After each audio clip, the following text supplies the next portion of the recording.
I used to talk to Tory MPs and they'd say, you should go to Russia. If you think, that's what you want to say, go to Russia, go and live in Russia, why don't you? And I said, look matey, we get more viewers every week than it took to elect the Tory government every 5 years. So 15 million viewers for Spitting Image, 13.5 million electors took to elect Mrs. Thatcher. And that was what management did then. It gave you the chance to really speak for the people. That's what telly used to do. It used to, and people used to say, I love this, there's nothing on television like that. There's no one who's able to stand up to the powers that be. They're too scared. I was a producer, but I was also a writer, and yeah, I was a writer-producer.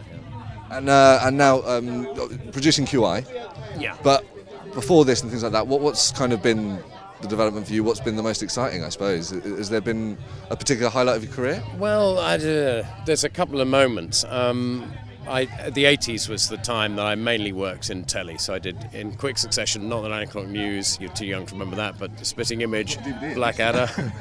I did Spitting Image and Blackadder, and so I worked the whole time for 10 years. I worked like a complete maniac. And there were two extraordinary moments in that time. I think you're very lucky if you get two kind of epiphany moments in your life at work.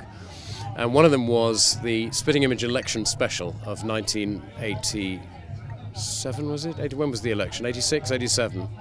It was when the Tories got in again. And obviously Spitting Image was a slightly left of centre kind of programme, and we did a parody of Tomorrow Belongs to Me in the song in Cabaret, where all the Nazis are sitting in the beer cellar. Right. You know that song? I was no. Okay, well it's set in the 30s in Cabaret, and the Nazis are all sitting around a beer cellar, and a young boy gets up and he sings Tomorrow Belongs to Me, and it's, you all think of the Nazis cheering. And we did the Tory party as Nazis, and we had a young real boy, 11-year-old boy, singing with a British flag. It's like, you know, the BNP or something. And it was the most extraordinary moment of television. It went out half an hour after the election polls closed, and I was sitting with all these big knobs from Central Television, and I thought they were going to lynch me. But it was the most extraordinary, dangerous moment of television. And the other one is the end of Blackadder 4, if you've ever seen that, where they all go over the top, which started as a complete disaster because the plugs were pulled by the crew. And in fact, I think I've seen you on the documentary, or at least talking about the experience of... Yeah.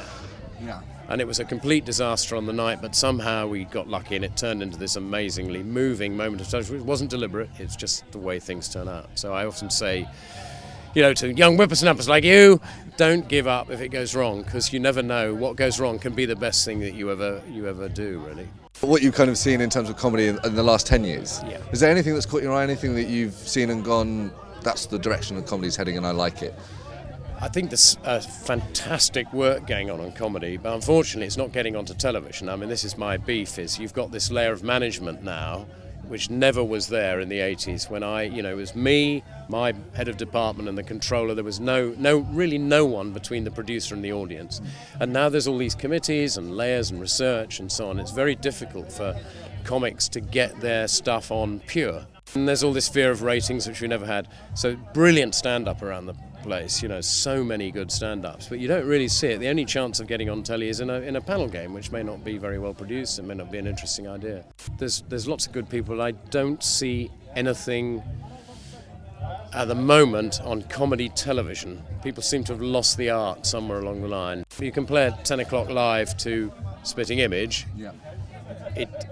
Something about it doesn't have the confidence, does it? It doesn't have that kind of fuck you. It's a shame, and I think the great comedy at the moment is on stage. That's where it's all happening to me. There's a vast amount of talent out there as well, Brilliant. So it's and that's where people go, and they get it raw and from the hip. Yeah. They get it truthful. They get it all the sweary bits or whatever they're necessary. Well, you want, I suppose, and then you get a variety. But you know, so many. You know, Sean Locke live on stage. I mean, unbelievably funny. You know, Bill Bailey. You know, all those guys. They're just fantastic. It's a shame that it's not getting onto telly. That's all.